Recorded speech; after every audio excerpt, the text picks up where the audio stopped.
नमस्कार. श्री स्वामी समर्थ सगळ्यांना. प्रियांकाच किचनमध्ये आपले सगळ्यांचं मनापासून खूप खूप स्वागत आहे. आज आपण हृदयाच्या आरोग्यासाठी भरपूर पोषक घटक असलेली मुळ्याची भाजी कशी बनवायची ते ह्या व्हिडिओमध्ये पाहणार आहोत. त्यामुळे तुम्ही हा व्हिडिओ कुठेही स्किप न करता शेवटपर्यंत नक्की पहा.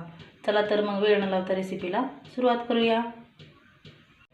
पाहू शकता इथे मी मुळ्याची भाजी बनवण्यासाठी इथे 2 मुळे घेतलेले आहेत. ते असे मध्यम आकाराचे आहेत पहा. आणि याची साल न काढता मी खिसून घेणार आहे. ते स्वच्छ धुवून घेतलेले आहेत. आता तुम्हाला जर मुळ्याची भाजी बनवायची असेल तर तुम्ही अशा पद्धतीने जे मोठे मोठे मुळे असतात ना ते घ्यायचे. जे छोटे असतात ना ते आपल्याला जेवणासोबत खायला छान लागतात. आता तुम्हाला किती भाजी बनवायची त्याच्यानुसार तुम्ही मुळे घेऊ शकता. आता हे मुळे आपल्याला अशा पद्धतीने सगळ्यांच्याच घरी ही खिसणी अवेलेबल असते.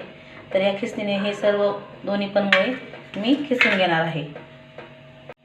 पाहू शकता मी अशा पद्धतीने खिसणीवरती हा मुळा दोन्ही पण मुळे आहेत ना असे खिसून घेतलेले आहेत. आता आपल्याला एका पाण्याने हे स्वच्छ धुवून असे दाबून पिळून घ्यायचे. मुळा खिसून मी स्वच्छ एकदा आणि पाण्याने मी धुवून घेतलेला आहे आणि असा पिळून घेतलेला आहे. पाहू शकता. आता मुळ्याची भाजी बनवण्यासाठी काय काय साहित्य घेतले ते पाहू. इथे मी अर्धी वाटी मुगाची डाळ भिजत घातलेली आहे. चवीपुरतं मीठ घेतलेलं आहे. लाल तिखट घेतलेलं आहे चवीपुरतं. हळद घेतलेली आहे अर्धा चमचा. 2 चमचे जाडसर शेंगदाण्याचे कूट घेतलेले आहे. भरपूर अशी कोथिंबीर चिरून घेतलेली आहे बारीक. 7 ते 8 कढीपत्त्याची पानं घेतलेली आहेत आणि 7 ते 8 लसणाच्या पाकळ्या ठेचून घेतलेल्या आहेत. आपल्याला तेल लागणार आहे. तर तुम्हाला किती मुळ्याची भाजी बनवायची त्याच्यानुसार तुम्ही हे सर्व साहित्य घेऊ शकता. आता भाजी बनवण्यासाठी घेऊ. तर गॅसवरती मी तवा गरम करत ठेवलेला आहे. तर त्याच्यामध्ये आपल्याला 2 चमचे तेल घालून घ्यायचे. तर तेल छान तापलेलं आहे. त्यामध्ये घेतलेलं लसूण ठेचून घेतलेला आहे ना तो मी घालून घेतलेला आहे. मुळ्यामध्ये भरपूर प्रमाणामध्ये पोषक घटक असतात आणि बहुतांश मुलं आहेत ना मुळा खायला पण कानकुसर करतात. त्यामुळे तुम्ही जर अशी मुलांना भाजी बनवून दिली तर एकदम भारी बनते ही भाजी अशा पद्धतीने जर बनवली तर. आणि हृदयाच्या आरोग्यासाठी मुळा हा खूप चांगला असतो. त्यामुळे आपल्या शरीरामध्ये मुळा हा खाल्ला गेला पाहिजे शरीरासाठी. लसूण छान लाल रंगावरती आला की कढीपत्त्याची पानं घालून घ्यायची. ती पण छान अशी परतून घ्यायची आणि एकदम सोपी अशी भाजी बनवायला आहे पहा. तुम्ही जर अशा पद्धतीने भाजी बनवली तर खूप छान लागते ही भाजी. तुम्ही आवडत असल्या चपातीसोबत भाकरीसोबत ज्वारीच्या अप्रतिम अशी लागते. आता हे दोन्ही पण छान असे परतून झाले की त्यामध्ये आपल्याला हळद घालून घ्यायची. हळद छान तेलामध्ये परतून घ्यायची. थोडीशी कोथिंबीर घालून घ्यायची. ती पण छान तेलामध्ये अशी परतून घ्यायची.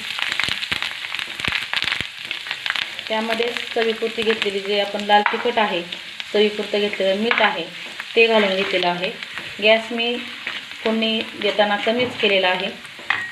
आणि आता हे सर्व परतल्याच्या नंतर आपण जो मुळा खिसून धुवून घेतलेला आहे ना तो घालून घ्यायचा आणि छान असा या फोडणीमध्ये मिक्स करून घ्यायचा.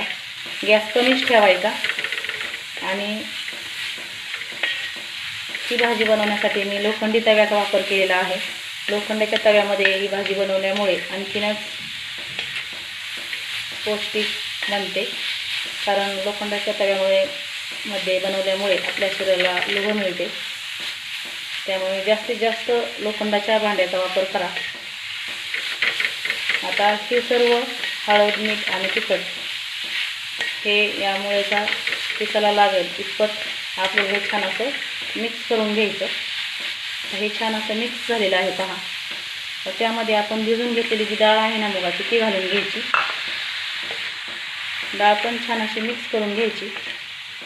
आणि याला एक्स्ट्राचं पाणी अजिबात टाकायचं नाही. खीस असल्यामुळे तो पटकन शिजला जातो आणि मुळ्याला अंगचंच पाणी असतं. त्यामुळे त्या अंगच्या पाण्यामध्येच ही मुळ्याची भाजी ना तयार होते. हे छान असं मिक्स करून घेतलं की यावरती असं साईडने सगळं गोळा करून घ्यायचं आणि झाकण ठेवून द्यायचं आणि कमीच गॅस ठेवायचा. कमी गॅसवरती आपल्याला ही भाजी छान अशी शिजून घ्यायची आहे. अधनंमधनं 1-2 मिनटानंतर थोडीशी उलटपालट करून घ्यायची आणि शिजून घ्यायची. 2 ते 3 मिनटं झालेले आहेत पहा. आता झाकण काढून आपल्याला ही मुळ्याची भाजी अशी खालवर करून घ्यायची, म्हणजे एकसारखी अशी शिजली जाते. एक्स्ट्राचं पाणी टाकण्याची अजिबात गरज नाही. ही भाजी वाफेवरतीच होते आणि वाफेवर झाल्यामुळे ना एकदम मस्त अशी लागते बघा चवीची. परत आपल्याला 2 ते 3 मिनटं कमी गॅसवरती झाकून शिजून घ्यायची आहे. परत 2 ते 3 मिनटं झालेले आहेत. एकूण 6 ते 7 मिनटामध्ये आपली ही भाजी छान अशी तयार होते, पाहू शकता. आता यामध्ये आपल्याला 2 चमचे जाडसरचा शेंगदाण्याचा कूट घालून घ्यायचा. तुम्ही ही भाजी हिरव्या मिरचीसुद्धा बनवू शकता, पण मला लाल तिखट वापरून बनवलेली भाजी खूप आवडते, त्यामुळे मी लाल तिखट वापरलेलं आहे. तुम्ही हिरवी मिरचीसुद्धा वापरू शकता. छान असं मिक्स करून घ्यायचं. वरून थोडीशी कोथिंबीर घालायची. परत एकदा मिक्स करून घ्यायचं आणि आपली भाजी आता ही खाण्यासाठी तयार झालेली आहे. आता गॅस बंद करून घेऊ. पाहू शकता एकदम छान अशी भाजी झालेली आहे. अशी गरमागरम मुळ्याची भाजी आणि गरमागरम ज्वारीची भाकरी मस्त लागते. तुम्ही पण एकदा नक्की करून पहा आणि बनवल्यानंतर कशी झाली ते कमेंटमध्ये सांगायला विसरू नका. अशाच एका छानशा आणि छोट्याशा रेसिपीसोबत मी तुम्हाला भेटणार आहे. तोपर्यंत संपूर्ण व्हिडिओ पाहिल्याबद्दल सगळ्यांचे मनापासून खूप खूप धन्यवाद.